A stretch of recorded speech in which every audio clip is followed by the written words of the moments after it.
you are recording. Make sure that everybody knows it says. So that's what I'm officially doing. So Okay. hello, everyone. I can see Sam and Stan. And Demian, can you wave and indicate you can hear me okay? All right, Teacher. excellent.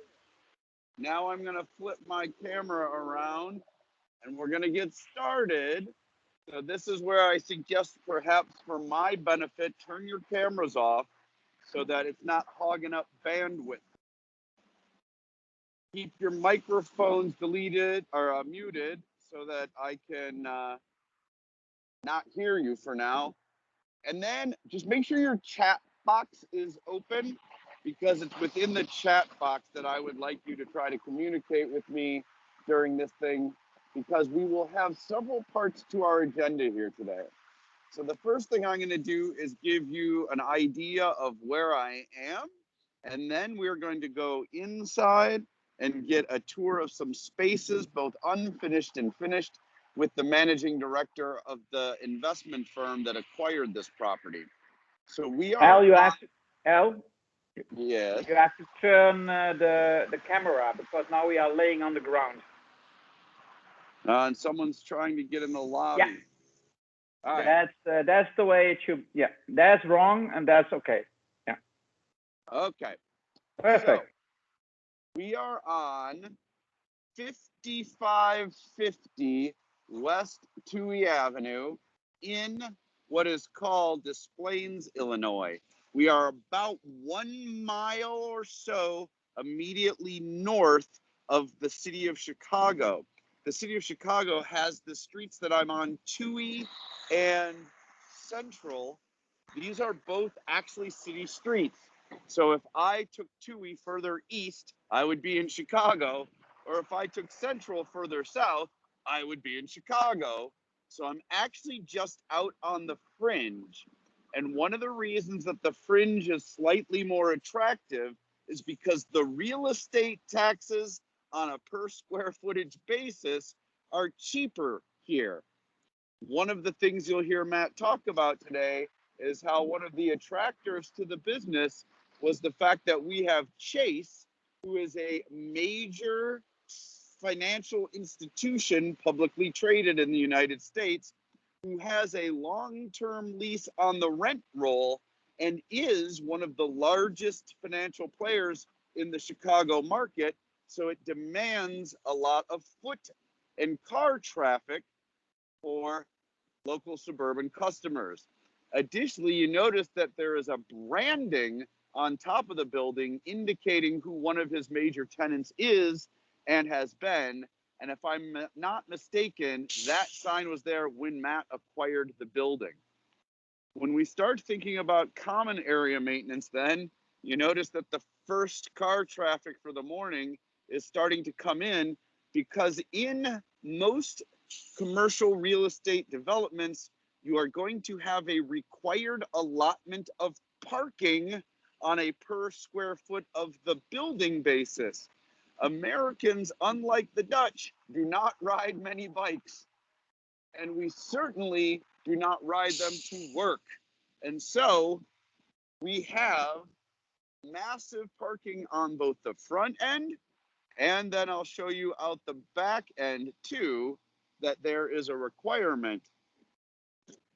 Notice there are no ways to park bicycles anywhere, but instead what we have in front of you is a giant parking machine, all 6'6" worth of Mr. Matt Bauman, managing director of Crosstown Real Estate Advisors, and a very good friend of mine. I'm going to keep my microphone on just for the time being and talk to you before we head inside. Then when we head inside, we'll both talk together at the same thing. All right? So this is Matt. Matt, I don't know how many people we have on here today, but gang, periodically, I'm going to mute my camera just so I can walk a few steps, and then we'll reestablish. So I'm muting. I'll be right back.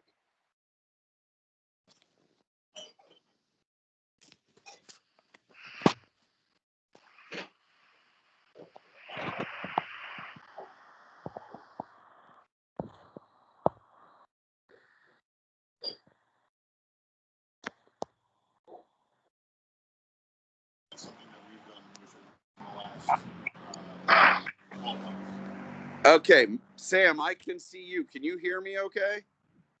All right, one of the things that Matt wanted me to mention to you. So here I am at the main entrance of this building.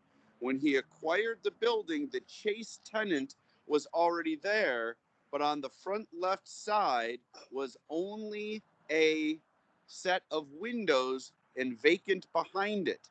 The tenant that is there now is another credit union. It's a smaller financial institution, but it is a competitor to the Chase along the way.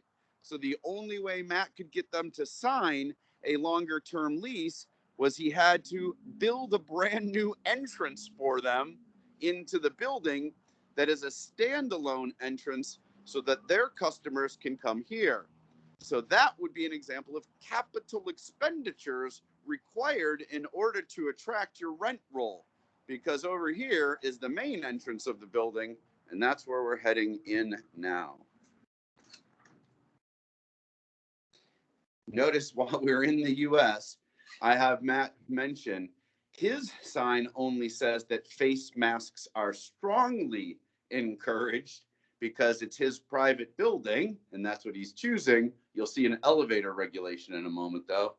And then notice he's also required to post this, please practice social distancing and keep 6 feet away. And now I have to pause to put my mask on.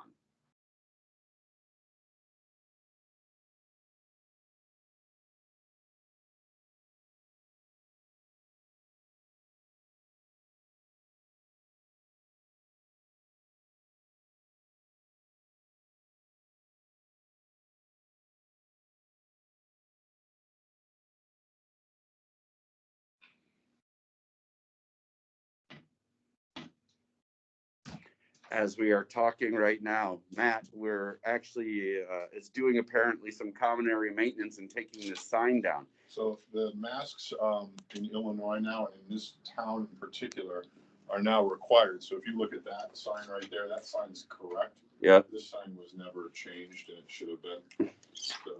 So Matt is now making his building in compliance with local legislation requiring face masks. So one of the things, before we get into the nuts and bolts of the building, I'm going to keep my face mask off for now until someone comes in. But one of the things that you'll note here is that the lobby is very, very dated. In other words, the carpeting in here is a very deep, rich burgundy red mixed with blues and browns. Very, very dated. If you look on the trim here, this faux marble looking material is also very, very dated. The directory is an old directory that's where if we have a new tenant or a change of tenant, we actually have to go in here and back here, we have to have these things done off-site and then installed. So all of that is going to be changing. We're actually changing the ceiling in here. We're changing the lobby. We just had a designer in a couple days ago to present the what their idea was for an upgraded lobby, and we really like it, and so we're going to go with that. This lobby isn't very large. You'll notice the building itself is only 50,000 square feet, and so it's the extent of the lobby renovation is not as drastic as it would be in a larger building. So there's the first number for you to be noting in a tour like this as compared to our samples. Is Matt suggested that this building is about 55,000 square feet? 50,000 rentable square feet. 50,000 rentable square feet. Sam, thumbs up. Can you hear us saying that okay? All right, great. Okay. Included in the lobby renovation is a renovation of our bathrooms, our first floor bathrooms, which are very, very clean, as you will notice when you come in and smell. Al. It smells delightful in here, like I could eat breakfast off the floor. We won't be doing that, but what I will tell you is that everything in here is going to be changed out. So from the tile floor to the wall coverings to the lighting to the sink to the countertop in there, all the fixtures, the urinals and the toilet are going to stay, but these are all going to be the dividers here for the toilet are all going to be changed as well. And you've owned this building for how long now? So we bought the building in July of we closed in mid-July of 2017. 2017. So 3.5 years. So you have been accruing for capital expenditures over the last several years Correct. in preparation of this. Correct. We have been setting aside money every year in order to properly pay for something like this. Gotcha. Try not to let the bathroom door hit me.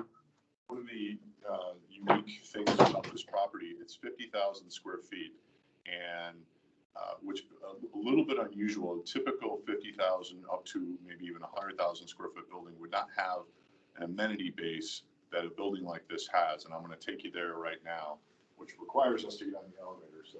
All right, I'm going to double mute here. I might lose you because I'm going in an elevator. If so, I'll log right back in.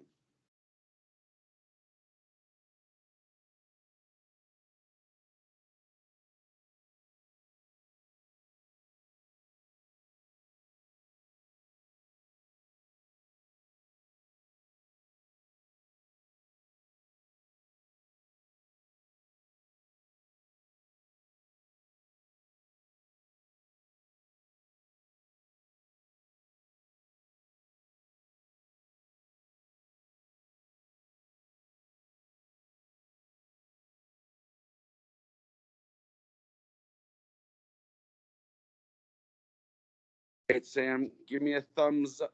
Can you see us okay?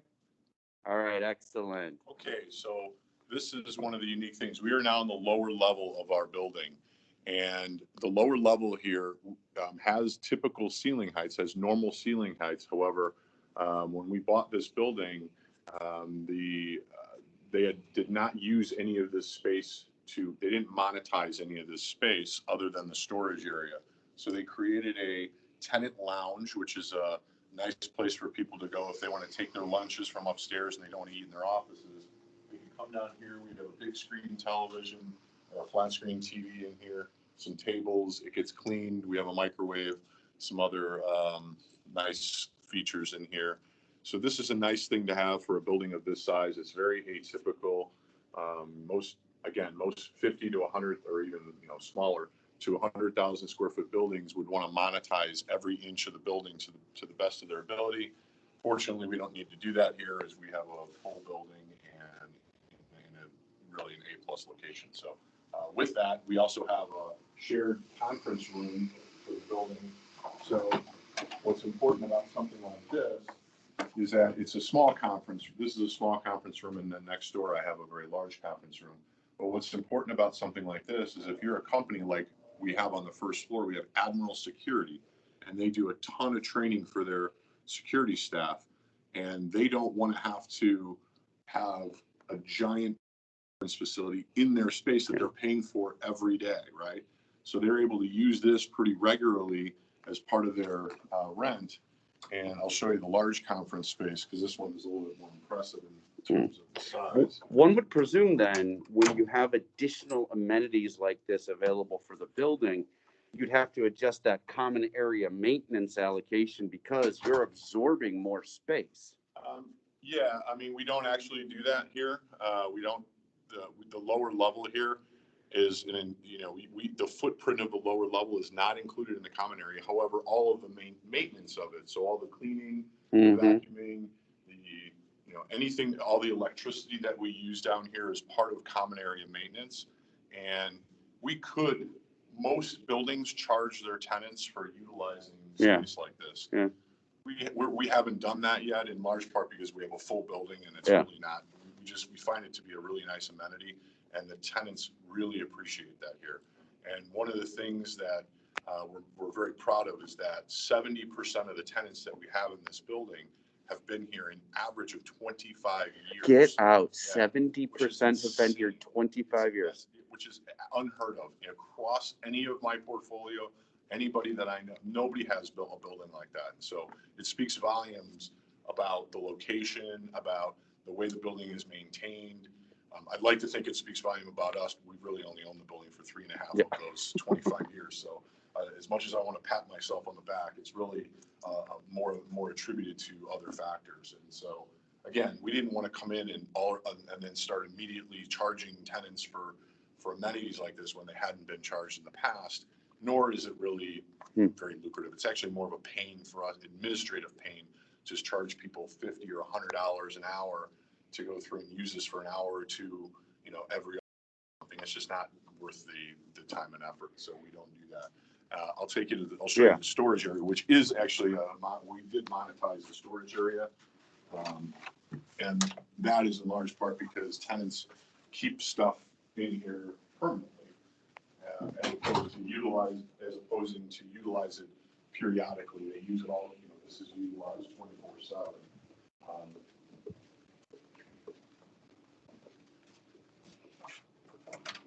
So this is a caged storage area. Oh, wow. Yeah, which is really nice down here. We've cleaned it up. Sorry, we've cleaned it up considerably and made it very user friendly in here, and allowed our tenants to store things down here. Like this company that I mentioned earlier. They store all their uniforms down here. So again, this area. The cost for this on a per square foot basis is very, very low in comparison to upstairs, where our average rent upstairs is around $25 a square foot. Down here, you can rent storage space for around $10 a square foot gross, like all in. Are those tuxedos right there in case they have to do security at like a black tie event? Yeah, there's a little bit of everything down through the jackets and some other, So it's pretty interesting. And so we have a lot of law firms in here and professional services, and so there's a lot of files. Probably dead storage files at this point. I would imagine that a lot of the stuff could probably be eliminated. But we have accountants in here and financial services. And so, you know, if you can imagine having to have a room in your office of this size and you're paying $25 a square foot versus coming down here and just paying, you know, kind of a nominal fee for it. So that's very attractive to our tenants. So give them some sense. In your 50,000 rentable square feet, then how many tenants do you currently have? We have 22 tenants in the building. Okay. And I'd like to have 23. That's we do have a small office, a satellite office for ourselves, which I'll show you, but you'll see why I want to have another tenant in there versus a satellite office, because it's not being utilized to its full capacity. So 22 out of 23. So of the 50,000 square feet, how many are rented approximately? 22 of the 23. No, but on a square foot basis, you have 50,000 square feet. Oh, we have, we're 90, so we have 2,000 square feet available. 2,000 square feet available. 96% Okay. occupied. So 96% occupied, and an average per square foot rent in the neighborhood of $25 a square foot. Excellent, gang. I'm going to put you on mute again, and we'll see you in a new room.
So Jelmar is. All right, here we go. Back on. So this is the second floor of the building, and this is our largest tenant, Jelmar, which they make a product called CLR, amongst other things. Oh, really? Turtle wax, etc. This is their headquarters, and they're a worldwide company. This is their their US headquarters. Their lease is coming up in the summer of 22. And one of the things that they've asked for is an update to the corridors. So if you can see in here, these corridors, again, very, very dated, hideous carpeting. The lighting is all fluorescent versus the new LEDs that we have pretty much everywhere throughout this building. The wall coverings are very, very light faded. You can see the ceilings, which we hate. Bathrooms are dated as well. Very similar to the first floor. These bathrooms we again had a designer in a couple days ago. She pitched, an update, a finished update for everything in here, and we've approved it. And so we're going to start working on this. And again, this isn't hugely extensive, right? Every floor here is approximately 12,500 square feet. Okay. And so the corridors in here are quite small. Right, they are. Compared to other buildings that we have. And so the extent of this, well, it sounds like it's a lot. It really is just, a couple of rows of ceiling and flooring and wall coverings. And we're going to do a chair rail across here to break up. We're going to do a lighter color up here, a little bit darker down here. It's going to make a world of difference for everybody that comes in here. This was in a vacancy when we bought this building. Suite 202 was vacant, and Suite 202 is Hello. now a First Financial Credit Union has expanded up into that space. So that is a little bit of a difference on this floor. That when we started, that space was empty.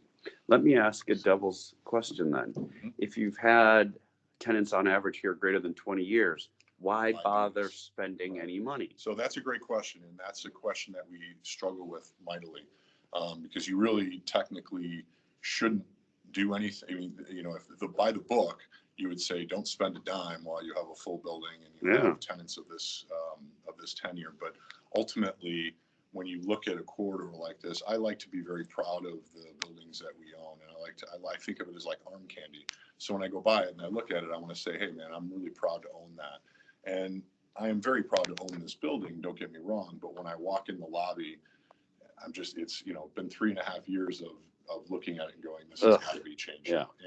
And really it's the first impression that you get. And so when we have a vacancy, which we do right now, we have one vacancy, when someone walks through that door, their first impression matters. Whether you like it or you don't, that first impression matters. And if they're impressed by what they see, it's likely that that's going to be in their head. They're not going to use that as something to take out your building. In other words, they're going to look for an excuse not to want to rent from you versus somebody else. And the lobby might very well be a very good excuse not to rent from somebody. So we're going to really make the lobby pop here. And this floor, in large part, the reason that we're going to do this floor is because we really want to keep these guys and keep them happy. And they have mentioned it to us that they would like it updated, and therefore we know that it needs to be updated, and therefore it's and again, it's when you see the expense for this as compared to what they're bringing in, it's a no-brainer. So with your largest tenancy and 50,000 square feet, how much do they occupy? 7,235 square feet. Approximately 7,235 square feet. And typically in the buildings that we own, we do not like to have tenants that occupy more than 10% of the More than 10%. In large part because if you lose a tenant like that, it's a pretty significant hit to your overall. I mean, that's 14% of our rent roll. Yeah. And so that's a that's a tough pill to swallow if we're to lose them. So that's a large part why we are being very accommodating. And why you would be accommodating in that case. So we can't really get into that space.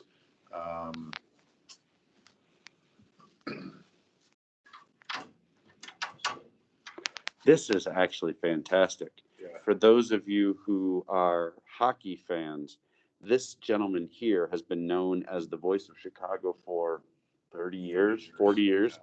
He does the singing of the national anthem at hockey games all over the U.S. and especially the Blackhawks and Cubs, our baseball team. Yeah, he does Cubs. Yeah. I mean, he does pretty much at bowls, most everything. So we'll go upstairs. Let me see if Cannabistry is open. Let me go ahead and mute you both. We're about to head in the elevator. Let me see.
Thank you so much.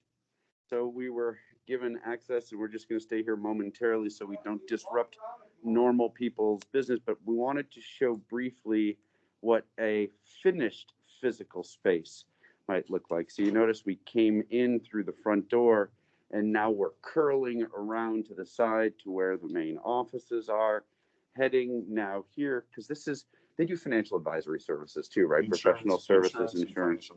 So they too then have more of a traditional professional services feel. And they here then, just to give you some perspective, Valerie Matthews from the Blinds are here pointing out over where we started the tour on the corner, overlooking a major thoroughfare in the city of, are we Niles or Displays? I always forget.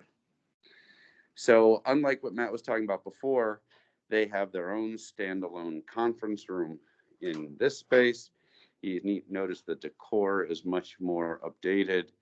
You have much more individual capital expenditure going on here so that they can have the look and feel that they would like. Here is the delightful princess that let us in. Say hello to the Netherlands.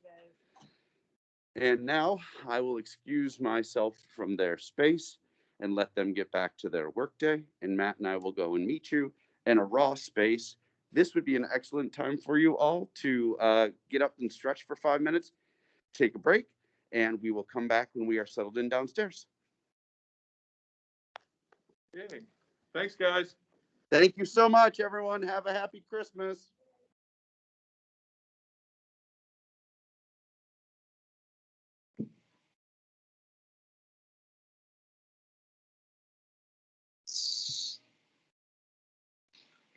So guys, first part, we wait 5 minutes. Yeah, we're taking a break. Taking a break. Yeah, just taking a break.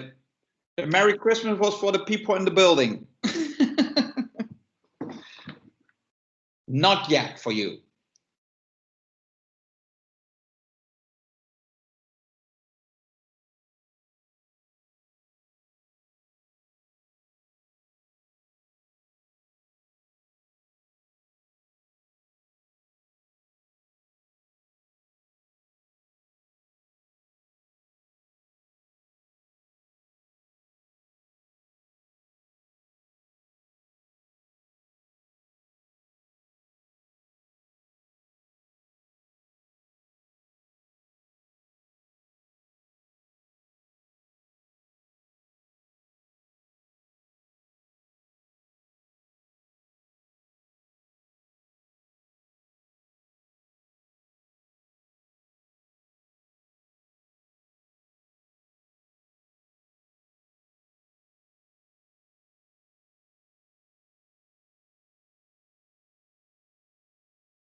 Really kind of hoping that they're there.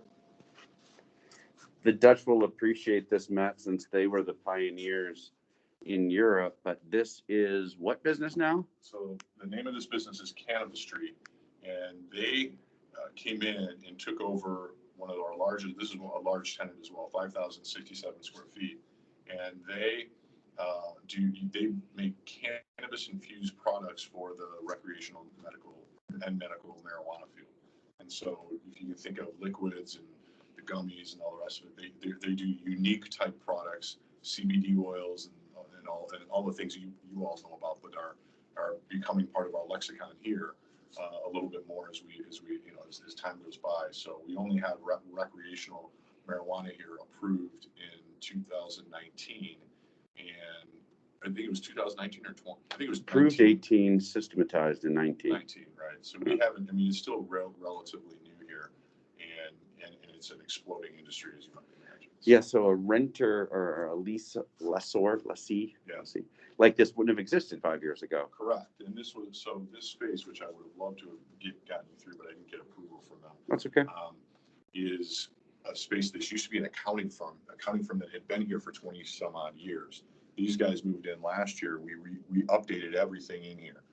We didn't have to do a lot with the existing structure, so a lot of the private offices along the window line remain, but all the carpeting and all the paint, all of the fixtures in there, all new LED fixtures, new ceiling grid. You can see the difference even, you know, there's a white light in here versus a yellow light out here. And that's, yeah, you can see the difference. Yeah, that's the difference in the genre of LED as well.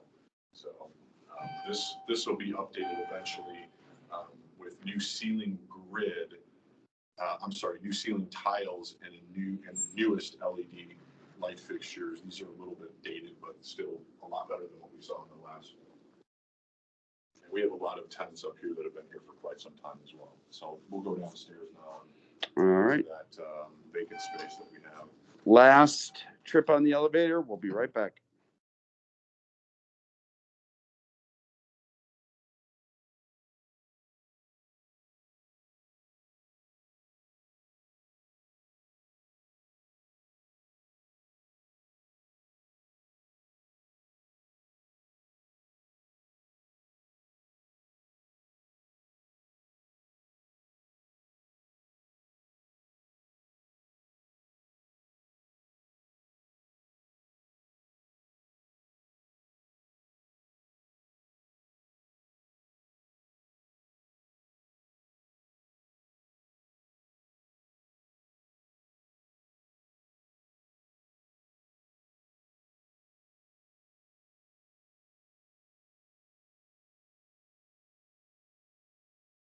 This is,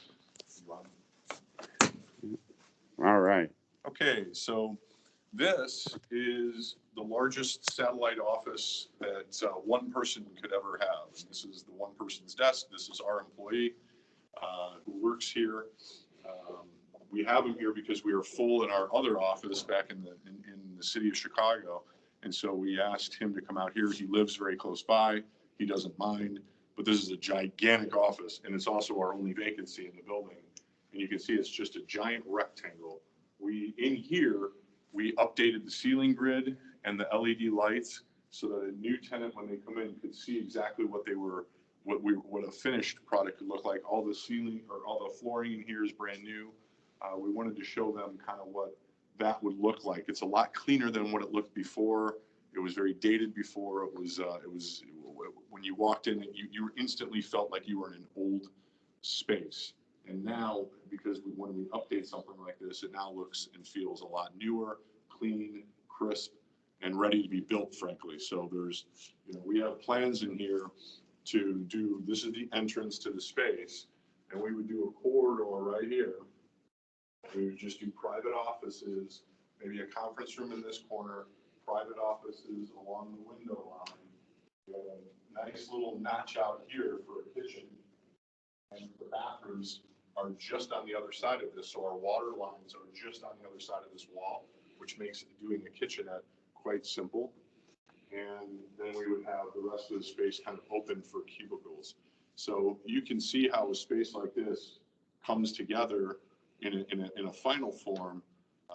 And I'll show you, I have a plan what I can show you, because we have a plans drawn up for a concept for us to move our offices here, and a concept for a medical user to move a medical facility.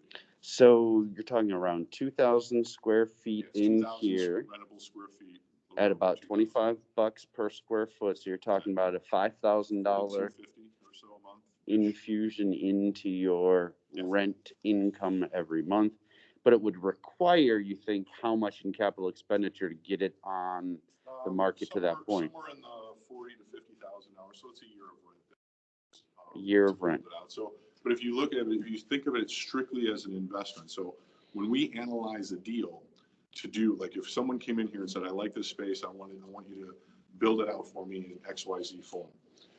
We look at this, how we look at this is we say, how much money is it going to cost me to do that? And what's my return going to be over that 5-year period? I don't factor in mortgage or insurance or any common area or taxes. I look at it strictly as today's capital. I'm going to have to write a check for $50,000. What is my return on that $50,000 going to produce? And I look at it strictly from that factor, and that's how we determine whether we like a deal or not.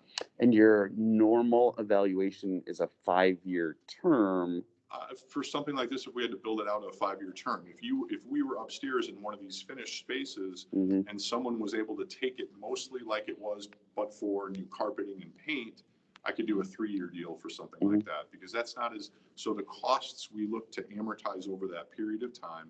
And then we look at what that return looks like. And we do factor in CAM and taxes off of the gross number. So it's a $25 square foot gross number coming in. Yeah. I amortize the tenant improvements and leasing commissions. And I also take out the CAM and taxes. I do actually factor that in to get a net return on investment. Okay. We look at it in a very simple form like that. Sure. Versus taking into account mortgage and everything else. You don't need to do that in a situation like this when the building's already carrying itself. Yeah, so you're looking at unlevered returns since you're already there. Got it. Great. Well, let's do this. Do you want to pop a laptop down for a minute? We can sit. We can do a little Q&A with the students. Okay. I'm going to get mine going this week. I'm going to put you on hold here for a second while Matt and I set up so we can have a little dialogue.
All right, Sam, can you hear me okay?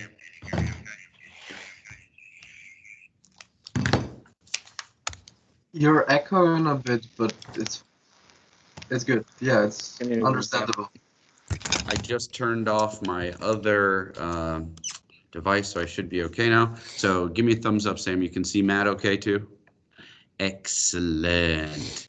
All right, so with our last little time here, I wanted Matt to have the opportunity to talk through this building in terms of the same logical analysis that I have instructed you guys to do as it relates to his experience in deciding when to buy this building, how to buy this building, who to bring it along with you on the deal, and then how things have gone since.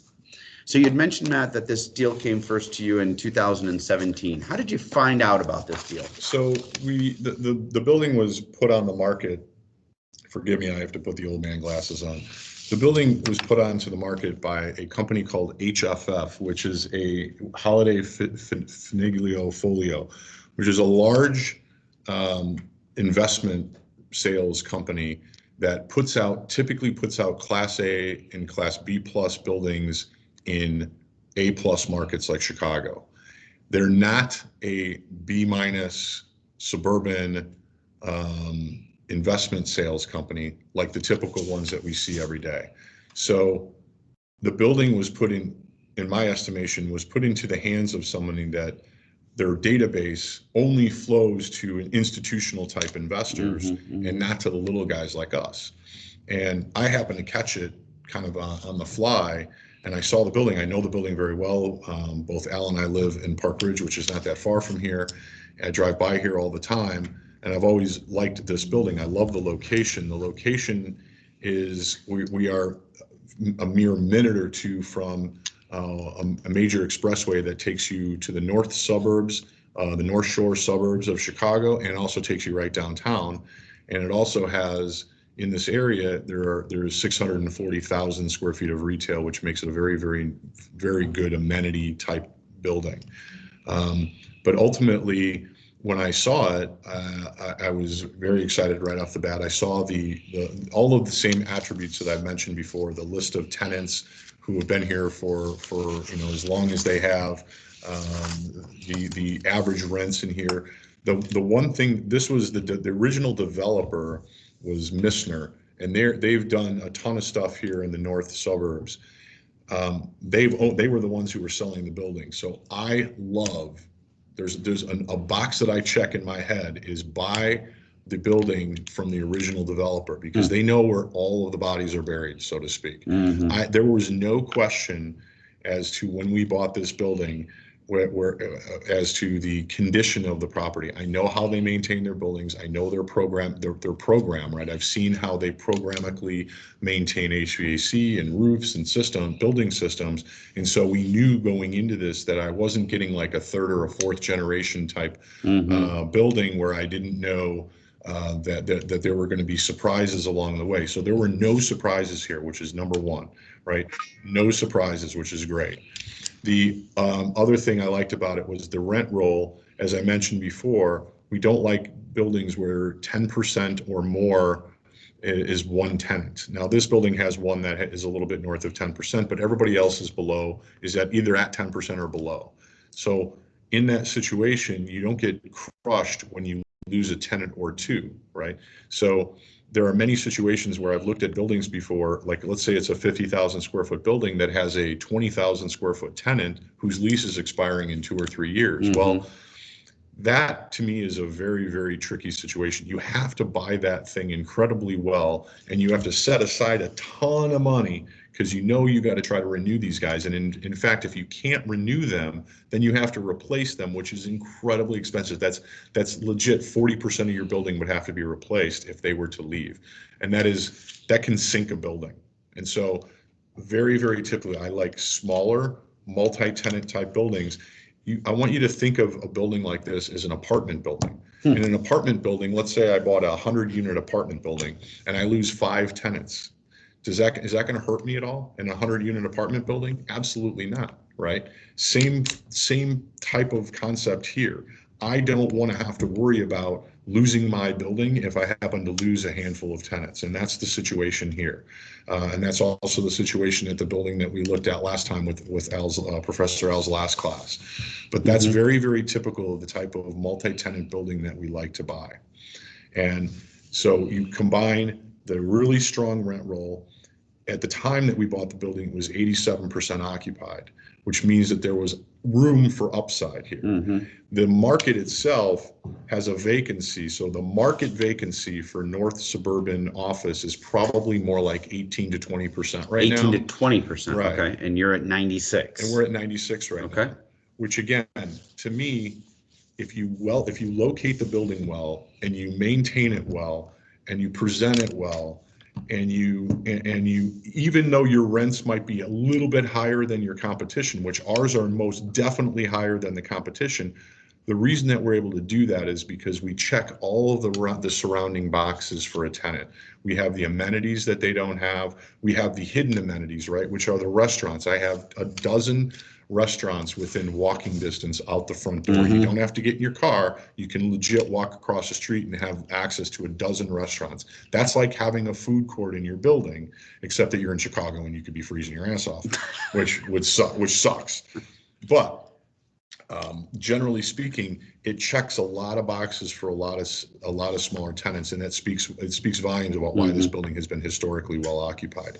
So when we initially were going through the due diligence on this building, we put it under contract. We came in and started doing our inspections, our physical inspections of this property. We ran across a psychology firm that wanted to be in this building. And so while we were in our due diligence, we signed, I'm getting right to the good part. We signed a new tenant. I mean, there was negotiations and it was a headache and blah, blah, blah. But we signed a new tenant in this building while in negotiations with them. And that tenant, the tenant size was big enough to bring us to that was a 2,085 square foot tenant, which is, again, that's 4% of your building, which is a nice little lift right off the bat into the deal. And that brought in, that 2,000 square foot tenant brought in $52,000 a year annually. So when you're doing your initial estimations, are you predicting the future rent roll on the basis of inheritance? Or are you assuming you're going to occupy those spaces above and beyond where it is? So we look at the building at 87% occupied. We look at that and we say the building is 100% occupied right now. Anything above and beyond that is gravy. So you pretend like it's not even a possibility. Pretend like it's not there. Got it. Okay. So I look at it and I say, what do I maintain this? I'm buying it at a number, at a cap rate, which was at the time was 10%. Mm-hmm. So I'm buying it at 100% occupied at 10% cap rate, which means I have what is my margin for error? How many can I lose and still maintain myself? So we figure out what that metric is, and we say, you can almost say yay or nay right there. You can say, well, this has got legs because I can, I have, because of the amount of tenants in here, I can afford to lose a handful of them and be okay. And by the way, I also have 13% left of my building that I can still occupy with others. And that's kind of the way it went. We knew that the occupancy in this building has always been historically high. And so we were predicting a little bit, we didn't do our normal conservative, woe is me type prediction. We used a little bit more of an aggressive model on this thing, knowing that that again, when we were going into it, you're automatically coming in with another 4. We're already goosing the NOI immediately by $50,000. And those costs can be accumulated. And we knew that build out was going to be costly, but we were able to put that money into the deal right off the bat. So I didn't have to worry about there wasn't any question marks about what that money raise was going to be. And so when we went to raise money for something like this, we look at the next couple of years of lease expirations and we say, what is it going to cost us to renew those tenants, assuming that they stay? And again, the model that we have assumes a 75-25 chance of them staying. And so it spits out a number to us that takes into account a 75 chance of them renewing at X dollars and the 25% chance of them not renewing, which is going to cost me a lot bigger number. And it blends those numbers together and it spits out a number that I need to make sure that I have in the bank for the next couple of years. Let me see if I can answer Simeon's question that he asked, because his question was, how are you able to maintain a 96% occupancy rate? And it sounded to me like A, you knew you had a building that was located well. Yeah. B, you were able to spruce it up to the point where you knew that it was a good space to be in. And then C, you were able to present it well. Yeah, I mean, that all goes along, that's for sure is a large part of this thing. And again, you take care of your tenants like anything. I mean, you treat your tenants the way that you would want to be treated, and you will keep them forever. I can promise you. We give them no reason to leave you other than they don't like your location, because that's the only thing I can't change about this whole situation is the location. Yeah. I can change everything else. I can change a corridor to appease them. I can upgrade bathrooms. I can upgrade our lobby. I can do different things here and there. We do holiday parties here. We did a summer, well, we were until the pandemic hit. We are this year, in lieu of giving them baskets of goods, because we're wary of people, their safety concerns, whether that's fictitious or not is a whole different other story. But instead of doing baskets, like a nice holiday basket for them with a card, a holiday card, we're actually going to make a donation. We have a tenant in here, an Alzheimer's foundation in here, who I know is, like every other nonprofit, is struggling, and so we're making a significant donation to them on behalf of the rest of the tenants in the building. And we're sending that out in our card, and we're saying, here's what we're doing for you this year. And it's a gesture that we hope resonates with everybody, and especially in the spirit of what's going on in this country. But that speaks volumes in the world. But that speaks volumes about how close we are and how close we need to be to these tenants. And it doesn't mean I'm buddies with them. It doesn't mean I can walk into anybody's space and they know exactly who I am. We just saw that. Right. Most of the time I'm not around. It's my partner, John, is the one who runs the maintenance and the management of these properties. I have a part in dealing with all the contracts here, but that's less of a face-to-face kind of a thing. So when I come out here, it's nice to see these guys and introduce myself, and so they know who I am, because I talk to them on the phone invariably. But again, you want to stay close to the tenants to a point where you always know where their hot buttons are, and you know what you need to do to keep them very, very happy. Let me back up and provide some additional context. You mentioned earlier your portfolio. So how many buildings do you have right now, approximately? I would say a dozen. A dozen. How much total square footage does that represent? Oh boy, I was hoping you weren't going to ask me that. Approximately. What's your average building size? Out there, we have our average building size is probably about like here, 50,000 square feet. So 50,000 square feet, so 6 million. Yeah, no, 600,000. 600,000, sorry, one too many zeros. Yeah, I don't have anything, we're not in the millions yet in square footage. But I would say our total portfolio size is roughly $60 million. $60 million in total assets under management, of which maybe 600,000 square feet total. Average rent per square foot across the whole portfolio, $20. That's really hard to say, because now you're blending industrial rates, which are very, very low, with apartment rates, which are very different, with office rates, which are very, very high. So my average office rent, I will tell you, is probably in the low 20s, because we have buildings in the high teens in Lake Zurich, further tertiary markets than here. And as you get closer and closer to the city, those numbers bump up a little bit into the 20s and into the mid. So we're in the mid 20s here. We're in the mid 20s in Northfield, which is about 10 minutes away from here. Okay. Another building very, very similar to this one without the same amenity package. But I would say that, on average for office product, we're around $22. On average for industrial, we're around $6 triple net. For apartment buildings, we're in the $1,500 per month per unit. What I was trying to try to get them to is some sense of, although you call yourself a small guy, on average, you're responsible for the collection of over $10 million in rents a year. Sure. So we're not talking about an insignificant enterprise here. No, it's and for who we are and how we run a very, very lean office. So it's myself, my partner John, who do most of the heavy lifting in terms of bringing in new business and then maintaining what we have, and then we have a staff behind that does a lot of the minutia, like that deals with in the billings and in the collections and in the some of the data entry and filing and stuff like that. So and then we have a maintenance staff. We have 6-person maintenance staff led by, we just hired a senior project manager who's a salaried position. So we have a project manager who now runs our 5-man team of maintenance guys and construction guys. So, I mean, it's, we're becoming a little bit bigger as we go. Yeah, and I think that addresses a question that Sam was asking about how do you plan out all of these renovations? That's something you and I have talked about, is a asset management system and whether or not you have a project queue and a prioritized list of capital expenditures. We're not there yet. We don't need that robust of a mechanism in order to do something like this. When we come into the building, my partner and I will come into the building and we'll look at it and we'll say, okay, we need a new lobby.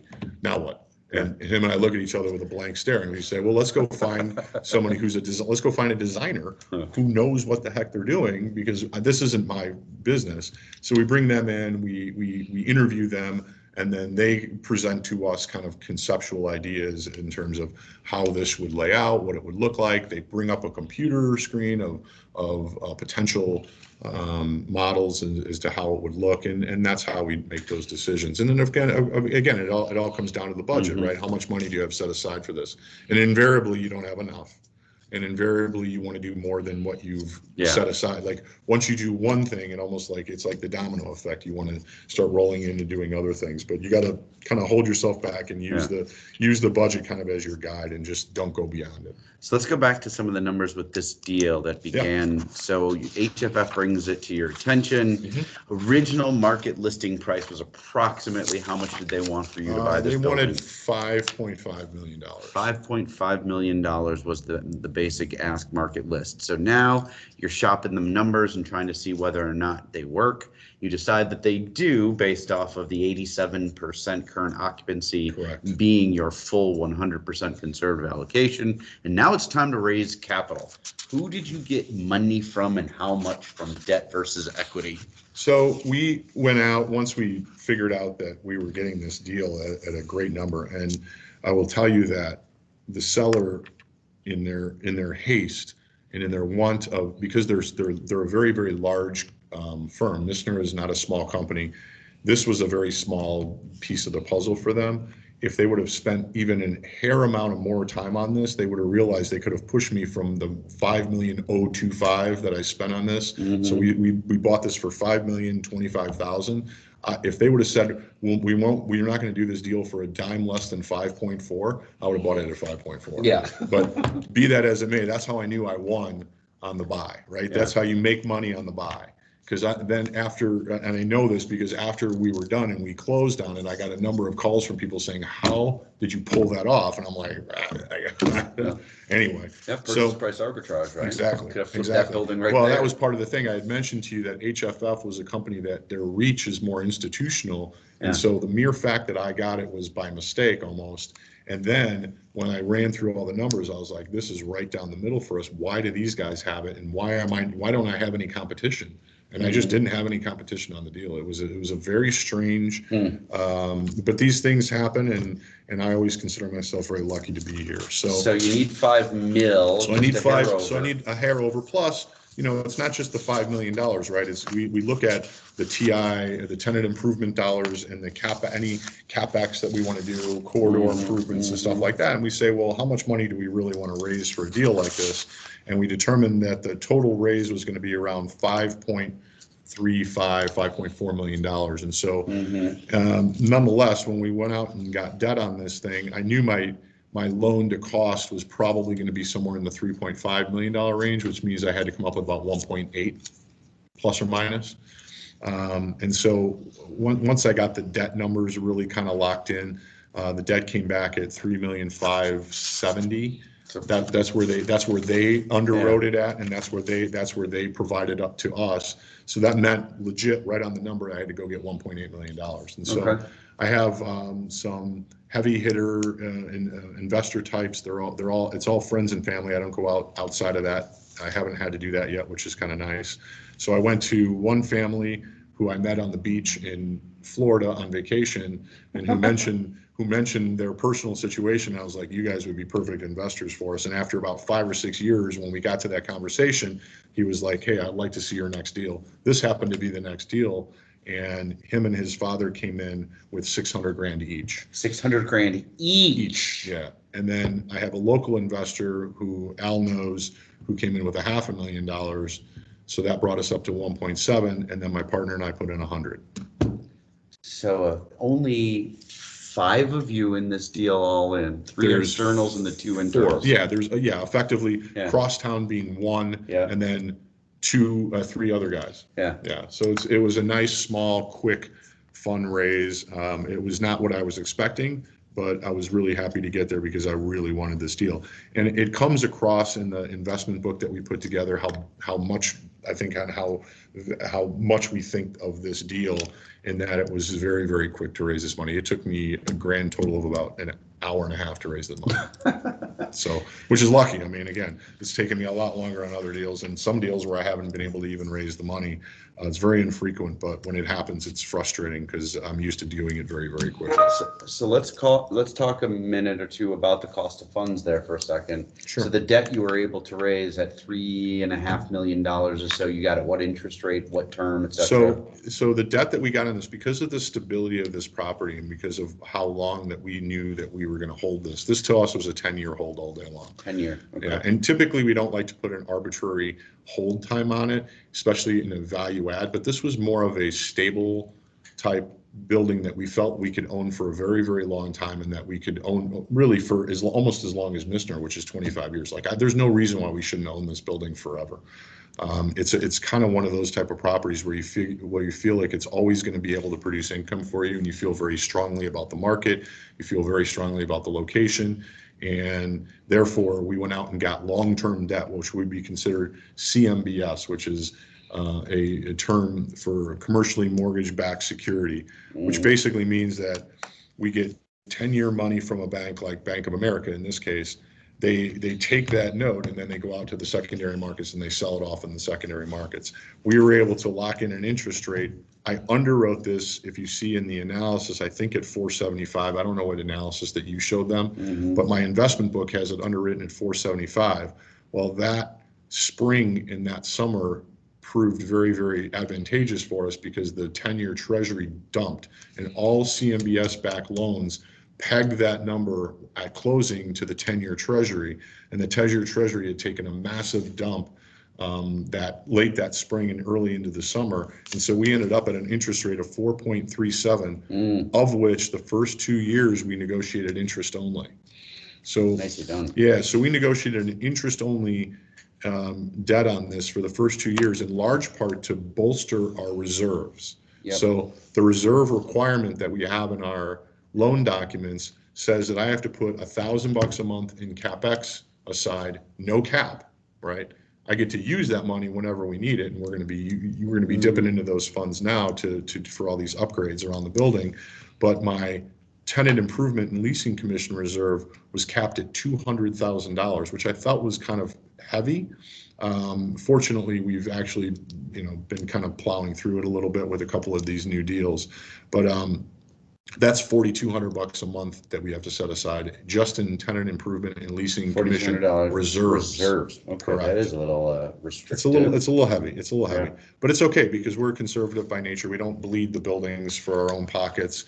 We tend to invest back into the building in order to keep the value and in order to keep the investors being paid regularly. Our investors have never missed a pref payment here.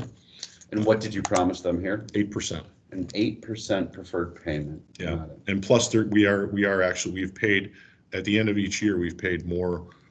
We've paid a little bit of extra money out of it towards so we're reducing their initial equity investment in this thing, and their additional, their hard cash investment in this thing by virtue of having excess cash at the end of every year outside of the reserves that we're already putting aside. So it's cash flowing significantly.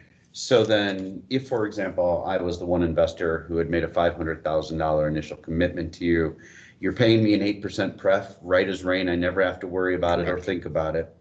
You're paying me a little excess along the way to get me earlier return to capital of that original 500,000. Right. Now, when you go to sell, what happens for me? Well, what happens for you is whatever I haven't returned to you in that initial investment comes back to you first. After the bank gets their debt back, that's the next money out. So we think of it as a waterfall, right? So the bank gets the money first.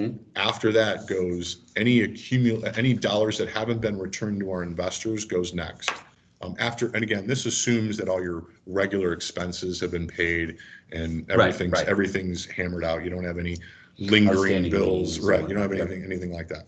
So the investors get their original investment back. If there was pref that we didn't pay that is accumulated, that's next. Yep. Okay. After that, if there's any cash left over after that, we split it 50-50 between the investors and myself and my partner as sponsors. So forgetting worst case scenarios of you can't lease a building and a deal doesn't work. If I'm an investor and I come to you and I plop down $500,000, I have a basic expectation that you're going to make me regular cash flow payments for the length of your hold. Correct. Plus, I'm going to get my $500,000 back.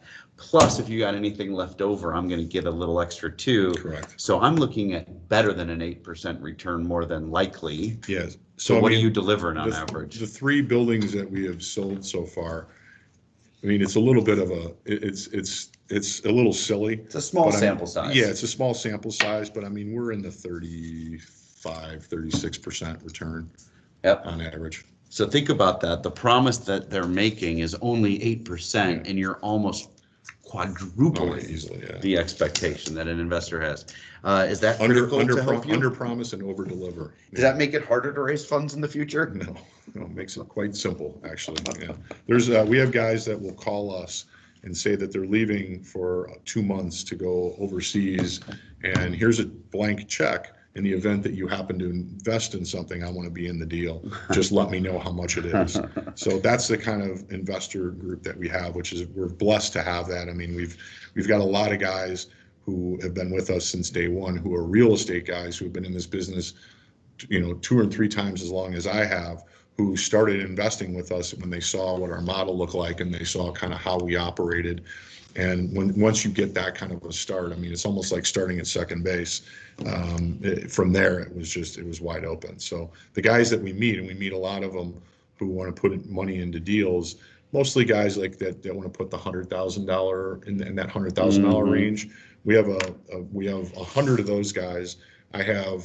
Then the next level is that $500,000 level. I probably have 2 guys or 3 guys like that, and then I have 1 whale. The problem with the whales is they want the entire deal, and they want to structure it exactly how they want to structure it versus how we want to structure it. And so you do whale deals when you get to a point where it's a great deal that it requires $5 million in cash, and you're not going to be able to do that with friends and family. So you go to a whale like that, and then you give up a little bit more on the backside. So as opposed to a 50-50 split, an 8 pref and 50-50 split, it might be a 10 pref and a 70-30 split. So Their favor? Their favor, yeah. Just to let you do just to let me play with their money, but with only 1 raise, which means only 1 K1, only 1 set of only 1 investor letter that I got to write on a quarterly basis. Yeah.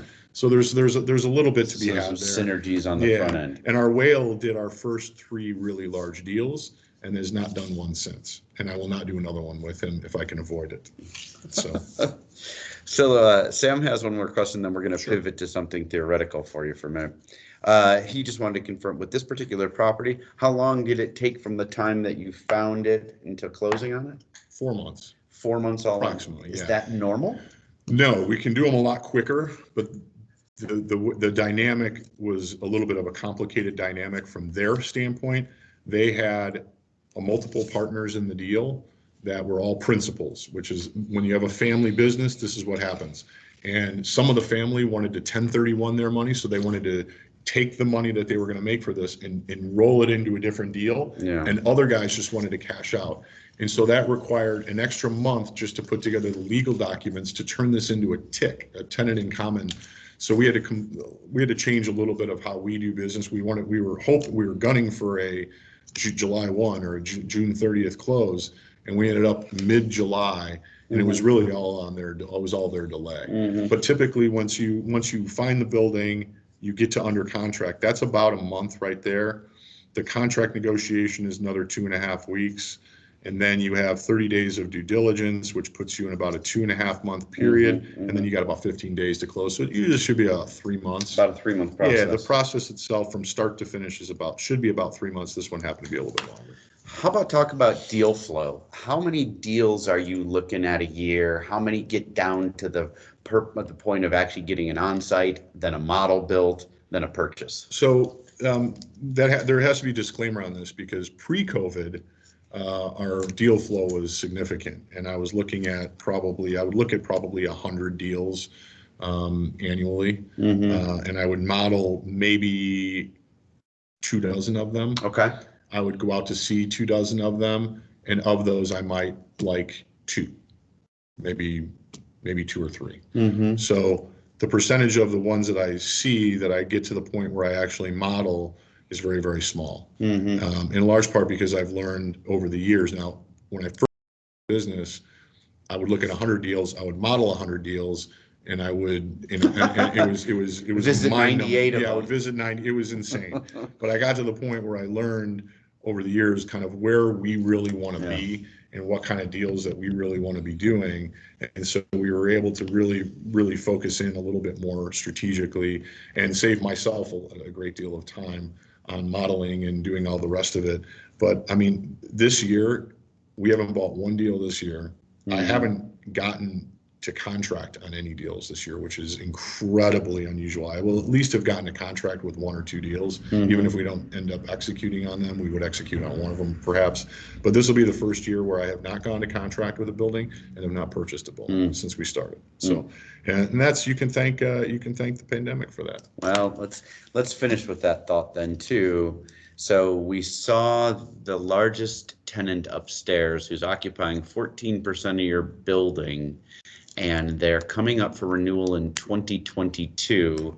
And the sign on your door said, "Sorry, we're not in here anymore." Right. What do you think the pandemic is going to do to the future of commercial office? So I think it's, we were already starting to see a lot more.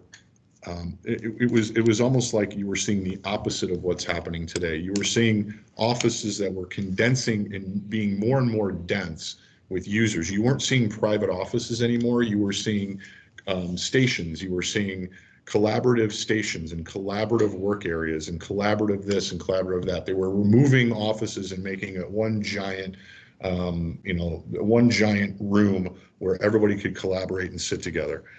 Enter a pandemic and watch how quickly this pivots from that to we're going to be putting private offices back into all of these spaces. Surrounded by plastic. We're going to do plastic. Yeah, that I think is a little bit odd. But yeah, we're starting to see now HVAC improvements, we have guys that are developing elevators that the doors will open, the lights go on, you go into the elevator, once you exit, the elevator recognizes that there isn't anybody in the elevator. The doors close and an infrared or the blue light goes on, cleans the elevator. The ultraviolet, the ultraviolet lights. So we're starting to see that kind of technology pop in. To me, these things, they come and they go. And I think there will be the lingering effect for this will be people will be a lot cleaner. Yeah. Everybody's hygiene is going to improve dramatically. But I don't really think that the dynamics of the office are going to change dramatically. I think that there are companies that realize they can send a lot of their administrative, less important type, menial task-ridden people to the home front to work. But I am still firmly of the belief that their offices aren't going away.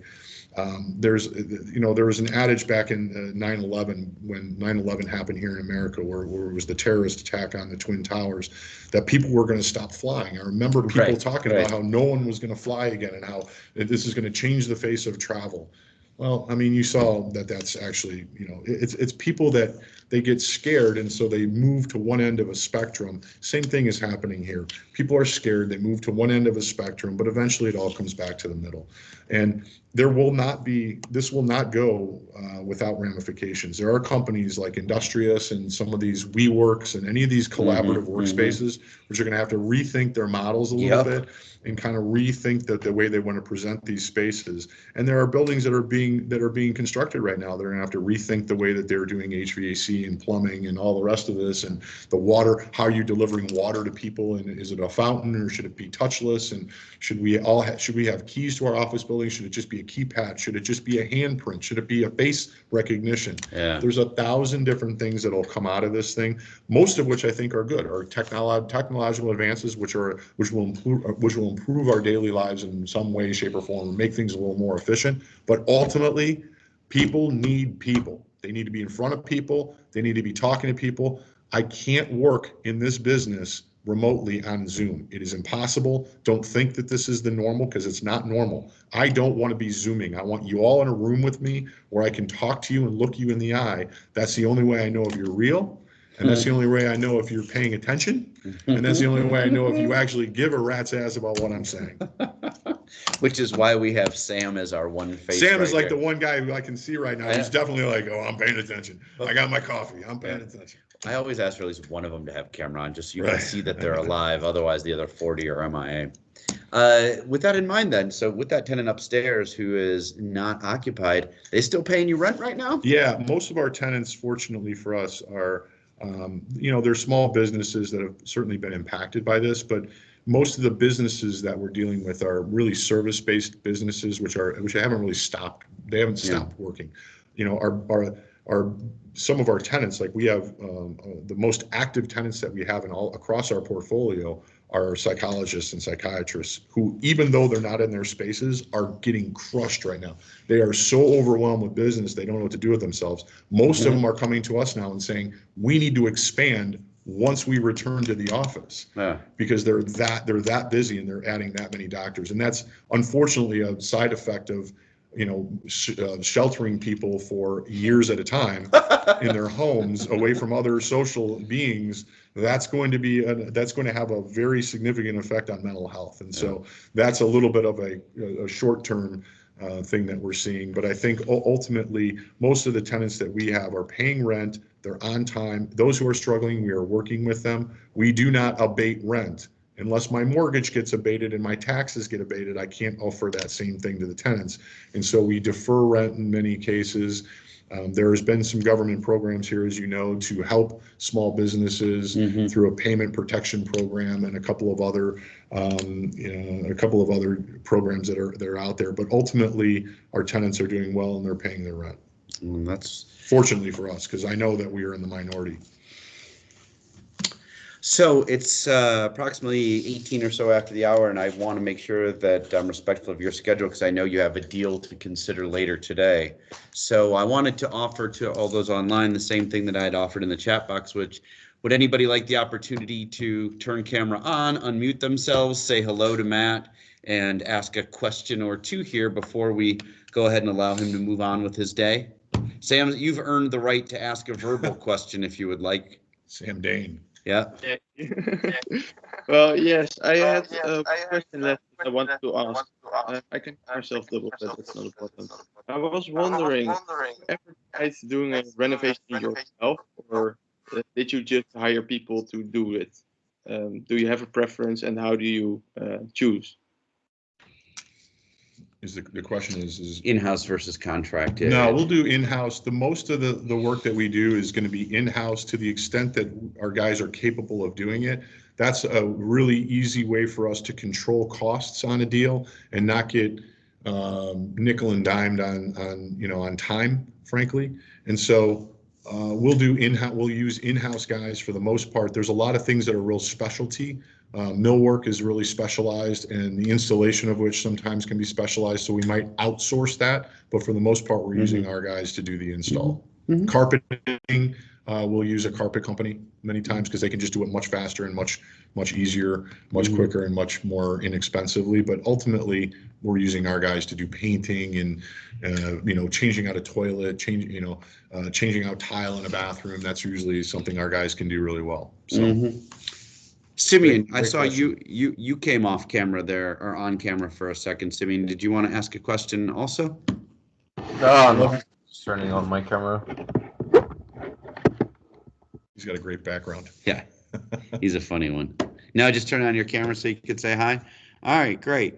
Anybody else want an opportunity? Oh, is that Tessa? Did Tessa just log on? I saw a smile come on the screen. This girl smiles constantly. That's good. We need more of that. I can't read. Who's there? Someone else has their hand up right there. What's Yeah, that's me. Vlasta. Vlasta. Yes, Vlasta. I just had a quick question. With like so many buildings, what is your total debt, and what is your debt to equity ratio? That's a great question. Our total debt right now is, I'm going to say approximately, this is a very approximate number, but approximately $30 million. So we're about 50-50. About 50-50 debt to Yeah. equity. Huh. Is there a particular building that has a significantly lower amount of debt? Because aren't you usually going in at 70 plus LTV? We're going in at 70 LTV, but most of the buildings that we have, we've been holding now for upwards of 10 years. So the building that we're in the city, for instance, we have 900,000 in debt on it, and it's worth $2.3 million. The building downtown Chicago on Wabash that we have in the South Loop has a $9 million note on it, and it's worth probably 18 today. And this building, for instance, is we bought it with 3.5 in debt, easily worth $7 million today. So the combination of principal pay down plus market value increases over time have moved you off that 70-30 to more of a 50-50. Yeah, it's not even. We're not even close. So again, that makes me able to sleep at night, even though I got bags under my eyes because I got kids. Okay, kids make me give the bags. That's not my work. Parenting is horrifying. Parenting right now. Oh horrifying. My gosh. I know. So, but ultimately, yeah, we're in a really good position. We have not over levered. We do not. There are many companies in this business that make a ton of money by constantly refining their buildings, right? So when they refinance, they up the debt. They take out their equity, right? So all my partners have been paid off, which is a nice thing to have, but my debt load is really high, which means that if I get in trouble, I'm probably going to lose the building, frankly, or I'm going to be personally liable for that money. I don't ever want to be in that spot. My guys make enough money. Most of the guys that we are working with are multi-millionaires, many times over, and a few extra dollars isn't going to make or break them. And we have those open conversations with them, which I think is very, very important to do. You need to have these conversations with your investors to understand what their motivations are, even though we control the deal. They can't tell me that I need to sell. We have our whale wants to sell one of our buildings right now, and I have a $500,000 penalty to the bank if I sell it. And so we've told them that we're just not interested in selling. So we might be buying him out of that deal. We're trying to pull that together, but those are the decisions that you have to make, strategic decisions that you have to make on a daily basis. I'm going to tee you up for our session tomorrow then, which is clearly you're expert at understanding a building and its specific nuances, of modeling it to the point of it making financial sense. But ultimately, when it comes to getting an investor to act, how much of what you do is persuasive psychology? It's all sales. It's all in this package that I put together, and then it's all. So I send them the package like this, and then we get on a phone call. And if I am truly passionate about a deal, which I typically am, if I've gone to the extent of putting together a Word document with colorful pictures on it, that means that I'm truly passionate about the deal. And I feel like that I could sell pot to the Pope if I had to. I mean, there are just guys that trust in what we do. They've been down the road with us. They've made a ton of money with us. And so it's not hard to convince these guys. If I feel good about it, it's not hard to convince them, if you can imagine. Yeah. I've been having conversations. The Dutch style is very precision oriented. It's very respectful that way. And I give a lot of detailed questions about some of the rent rolls and other of the modeling assumptions. And what I keep trying to encourage them, and some of the teams have scheduled theirs for tomorrow and beyond, is make sure that they're meeting with their prospective investor to understand his motivation, so they can speak the deal in terms that matter to him and not them. Right. That's important. And again, it depends on the size of the investor. Like if I'm an investor that has a net worth of 30 or 40 or $50 million, and I'm putting $100,000 into your deal, do I care about the details? No. I just care about what you tell me where we're going to be in 5 years from now. Do I think this is going to be a great deal? Yeah. Okay. Then that makes sense for me. And then there are guys where if I'm $1 million net worth guy and I'm going to put $50,000 into your deal, I'm going to want to know every ounce of information possible, because it isn't money that I can throw away. This is money that is generational to me, right? This is money that is being set aside to hopefully grow in order to put my kids in college. That's a much different conversation than the guy that has the $100,000 and a $50 million net worth. It's two completely different conversations. And I don't ever want to take money. I always tell my investors, this can't be money that that you need down the road. This is money that you can afford to burn and burn today, and that you can afford to lose. Not that I'm planning to lose your money. I never have, and I hopefully never will. But it can't be money that this can't be money that you've been setting aside for something really important in your life, or you're not my investor type. And this is why Matt and I limit our investment activities to academic exercises, because I have $6 in my wallet that I gave to the garbage man this morning, because that's all that I had. $8. Oh, you have $8. Yeah, so that's our count. So Dutch, here's what I'd like you to do out of courtesy is everyone turn your cameras on here as we come to the end of today's session. And I'm going to put us into our traditional favorite view here so that in the closing, out of appreciation, why am I alt tab? Out of appreciation, come on, Dutch, there's lots of you out there. Awesome. Go ahead and turn your cameras on, and then That's great. I'm gonna go ahead. Oh, there's my finance major right there. On a count of 3, you're gonna dance for Matt. Are you ready? 1, 2, 3, here we go. 1, 2, 3, right. 1, 2, 3, left. Now everybody wave and say, thank you, Mr. Bauman. Nice meeting you all. Good luck with everything. Dutch, I'll see you tomorrow. Thank you. Thank you. Thank you very much. Thank you very much. Thank Bye-bye. you. Bye.